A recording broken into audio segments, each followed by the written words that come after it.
الله خالق كل شيء وهو على كل شيء وكيل. له مقاليد السماوات والأرض والذين كفروا بآيات الله أولئك هم الخاسرون. قل أفغير الله تأمروني أعبد أيها الجاهلون؟ ولقد أوحي إليك وإلى الذين من قبلك لئن أشركت ليحبطن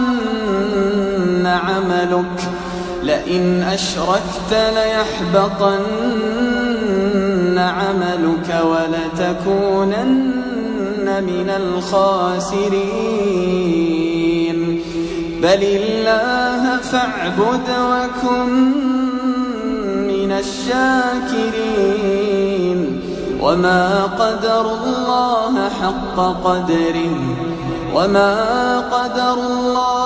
حق قدره والأرض جميعا قبضته يوم القيامة والسماوات مطويات بيمينه سبحانه وتعالى عما يشركون.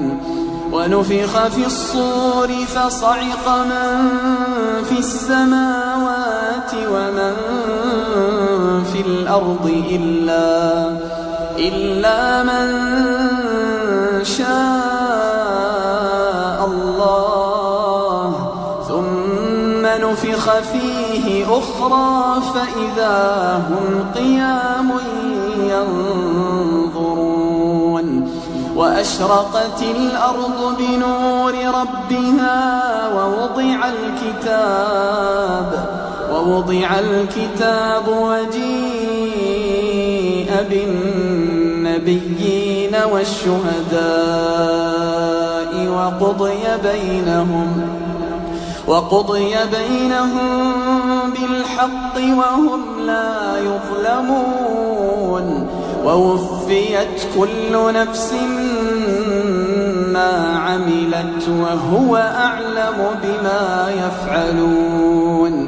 وسيق الذين كفروا إلى جهنم زمرا حتى إذا جاءوها فتحت أبوابها وقال لهم خزنتها ألم يأتكم رسل منكم يتلون عليكم آيات ربكم وينذرونكم